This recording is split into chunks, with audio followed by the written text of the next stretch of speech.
Oh, ladies and gentlemen, boys and girls, children of all ages, hello there, I'm Degen. This is War of the Visions Final Fantasy Brave Exvius, and in this video, I'm going to break down my PvP match from the War of the Visions, Justin and Friends cross Clash of Communities live stream event that took place on Twitch last night of the recording of this video.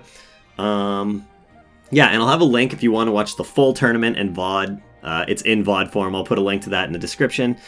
And yeah, so overall it was a super fun time. I myself got to have a battle against Nerd Knight for a community content creator exhibition match. We weren't part of the actual tournament, but the tournament is on there too. The overall thing was super fun. There was a lot of content creators involved in this. As you can see, Orange, Palladia, myself, Reindel, and Ready Player Will's another amazing content creator who was actually in the tournament himself. Jay Benson or JB, he was in there. And if there's any other content community creators that I'm forgetting, let me know. I think I got everybody. And then of course there's Squex Justin there.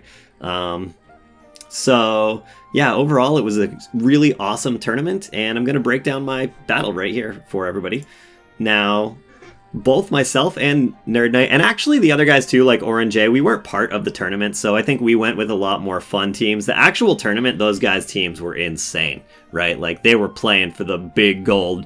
But for a lot of us, like I know, I talked to Nerd Knight, and he did say he built a team, like his strongest unit is Wind, but he built a team around Frederica because his channel mascot's kind of Frederica. I was scrambling to get this team ready as much as I could because I wanted to use More the Merrier, and she just came out one day before. So here's my team that I got. Let me back that up a tiny bit. I went with More the Merrier, Joom, and Winter Luartha. Now, in all my testing, I only had a few hours of testing, really, because I was scrambling to build more. I really, as you can see, she's only level 115. I don't have her card on her. I'll go over the gear and stuff at the end, I guess. But I tried so hard to get this team to work with Halloween Little Leela, but I wasn't testing it in this map. I think she actually would have done a lot better in this map, but the map I was testing it on, Halloween Little Leela just wasn't performing. She was just getting AoE'd down with everyone, but it was a much closer map. So I think if I would have tested it on the right map, I was just in the normal arena map that we have right now. But yeah, so I went with Winter Luartha, and you'll see the team does alright on this map, but yeah, we'll see how it goes. I'm the Wind team, of course. It looks, you see the orange name, but that's because we're watching this from a spectator's point of view. Now,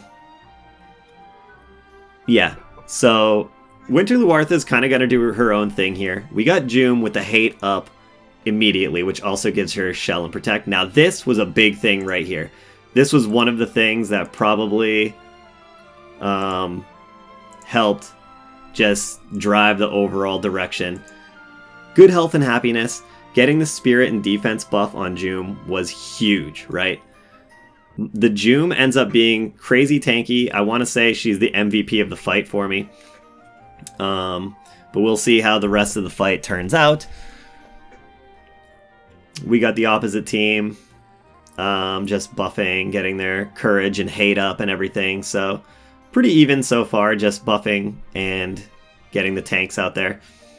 I don't know what... I don't know if I have no other buffs turned on Luartha. I messed up there because I frantically swapped her in like last minute in the place of Halloween Little Leela. So I actually don't know how she's set ability-wise. I know she has her main job as her sub-job, but as far as what's turned on and off, I actually have no idea. I think this is going to be first blood of the match. Yep, first attack here. It's a barrage, which does pretty good damage. It really hurts Luartha a lot. Joom hits it, though. Joom actually takes that hit. Now she gets hasted. So see how little damage she took right there? Only 103 damage. That was because of all the buffs. She put her shield on top of the defense and spirit, which works out really well for a Joom tank. But what I was going to say about the haste is I'm always really skeptical about hasting my tanks because, like, the faster your tanks are, I feel, the faster their buffs are going to wear off too. And you don't necessarily want tanks' buffs to wear off that fast, right? You want them to have all these like insanely absorbing buffs on for as long as possible. That way they can take as much heat. But I think in this case, the haste on her actually works out because she ends up needing to do a lot of damage in this fight as well. So it did work out. Now, their Engelbert has a ton of hate. He's got, you know, he's been spamming hate up. Now, here's Luartha's one thing in this fight. She hits him for 6,300 right there and hits him with the defense down. That was insanely needed. This was very important from Luartha. If she didn't do that, if she would have done another attack or like died before she did that, I think this fight would have gone the other way. Unfortunately, that's all she's going to end up doing. This is big because of what Luartha did with lowering the defense and doing that huge chunk of damage. That was enough right there in order to trigger the courage. If that courage didn't trigger there again, I think that would have gone the other way. And that also gave Joom some HP, so she's pretty healthy again.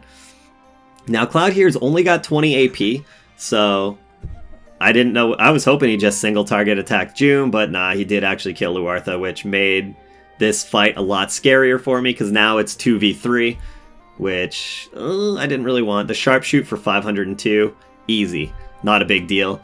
Now Moore up there hastes herself. In all of my testing, I tested this for like 2 or 3 hours, just various teams with her. She never hasted herself a single time. So I was actually surprised to see that. Again, I never did this map, so she was always much closer to the opponents. But yeah, like I was actually shocked to see that. I was like, wow, she hasted herself. I never saw her do that a single time before. But yeah, anyways. So here comes Joom. Reflex. Reflex number 1, by the way. So Cloud hits us with the reflex, but she does manage to... This is a devastating attack that definitely sways the battle in my favor, I think. She takes out Engelbert, and she brings Fred down to like, I don't know, 2 HP. She's so low. Another reflex by Cloud. So that's 2 reflexes in a row now. Cloud is getting ready to pop off. So Joom just shellacks him for 900 damage. Nothing major there. She's out of AP. Cloud also out of AP, so also just whacking. Fred there, hitting Joom for 3,300. Here we finally get an attack by Moore that didn't get reflexed. It lands the poison, does 5,500 damage, and also defense down, spirit down, all that good stuff that they have while poison's on, because Moore does that kind of thing. Moore is a brand new unit, if you're unaware, who's available right now. She's only limited. Healing down as well. She one-shotted Cloud right there. I needed that so bad because this guy is a reflex machine. He kept reflexing. Watch this. Now it's 2v1. This Fred has like 2 HP. Reflex. Come on. How much unluckier could I get? Moore's just back here. She's going to buff. Now... This is getting real dangerous. You might be like, wow, it's 2v1. This is an easy win. Not necessarily. Now, all she needs is another reflex, or she needs to be out of range, but no, Moore runs in there for the punch. I did manage to win that, and that was pretty much it. I'll go over the team comp I used. Alright, now, this is the team comp I use. I had Moore. She's only 115. I was scrambling to get her ready. She doesn't have much in terms of Esper Resonance build or stuff like that. So, also, the card, I never finished her card, so I threw Black Rose of the Battlefield on her for just the team agility buff. Now, other than that, I did finish the fist, or the glove weapon for her, and I gave her just a magic TMR and some slash resist. And a lot of my testing, a lot of slashing units were just one-shotting her from far away, so I wanted to get her some slash resist. But if you look at this party comp, a big portion of it is magic resist. Actually, I wasn't sure what kind of team comp I was going to fight. I was actually gearing up to fight either against a light magic team or maybe even a wind magic team. I didn't know if other people were going to have more ready and running with Halloween Little Leela or what. So most of these guys are wearing a bunch of magic resist. The Espers are built for magic resist that can be and stuff like that. So a good chunk of... And so when I saw that starting staging screen and I saw that my opponent had only attack and no magic at all, I was like, oh, this is not great. But they performed really well. I think the Wombo combo of Moore and Joom was outstanding. The way Moore buffed Joom was... It couldn't have worked more perfect, and also just hasting herself, I guess. Luartha, she did her job. She got that one hit in that landed the defense down on the tank and did crazy good damage. I feel like Little Leela probably could have worked in this slot as well. But then the cards would have also been different. I wouldn't have had that 25% HP. Now, the eye also gives HP, but not as much. I think it's 13%, so they wouldn't have had quite as much HP. I don't know if that extra, like, 12% ever came into play, though. I don't know if anyone was ever that low. But either way, Joom would have been doing a lot less damage, too, if that was the case, because we wouldn't have had the 50% attack from the Gift Like No Other card that's on Luartha. So I think this team comp worked out. As far as being like a team comp that can sustain multiple battles like over and over, I don't know if that would be a thing because no healing, but it seemed pretty good for a one-off. And yeah, so this was my reasoning for it, my rationale, if anybody was curious. Now, overall, I thought this tournament event was amazing. It was a ton of fun. I thank Square Enix, Gumi, Amazon, whoever, for throwing the event and for inviting us content creators. Again, I'm going to link to everyone's channel in the description.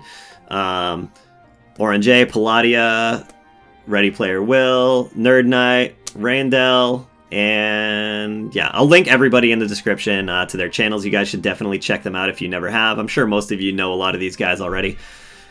But yeah, it was great. I'll also have a link to the full VOD if you want to watch the full tournament. There was a lot of amazing matches. I'm actually shocked at how well Ice did. And that was one thing I was really scared of, is like if I was going to be fighting an Ice team, because I would have definitely been destroyed if that happened. But yeah, so that's about it. Again, if you guys like the performance here of More the Merrier, I thought she performed amazingly, even at 115. She still has, you know, I've had her for a day and a half at this point, so she still has a lot more, like, juice in her that I could get, I guess. Like, I could level her up more. I could get her. I didn't even have her magic nodes. She's got her big node on job level 25 or whatever is a magic node that you can rank up, and she also has another magic node in there. So she was nerfed a bunch of magic in here from what she could have. And yeah, just other Esper options and different things. So if you guys like that, keep in mind, she is available right now. More the Merrier is going to be in the store until February 22nd. And it's only the 4th right now as of me recording this. So you have some time. That's pretty much it. Amazon. Yeah, Amazon App Store. Listen, if you want to pull for her, maybe you go buy some Amazon coin at discounted rates. We have a deal here for 20% off. I'll link that below as well, if you want to grab some Amazon coin at a discounted rate, and you'll be helping my channel as well, so I'd appreciate that. You're going to save, and you might end up with more. But yeah, so that's pretty much all I got. I just wanted to show my perspective of things. This was a big event for me, just because it was fun to be in. I'm really grateful to be invited to it, so thank you again to Square Enix / Amazon for making that happen for all of us content creators, and yeah. I guess that's it. Oh, Jay Benson, that's another content creator. I think I forgot to say his name. I'll link him as well in the description. I was just trying to think if I've missed anyone. Anyways, thanks for watching. Hope you guys enjoyed this. I stream on Twitch every day, so be sure to check me out there. And yeah, have a good day, great night. Hopefully you guys enjoyed that tournament just to watch if you weren't in it. Congrats to everyone that was in it. We saw some amazing matches, and that is all I've got. So have yourselves a merry Mormis. I don't know. Bye!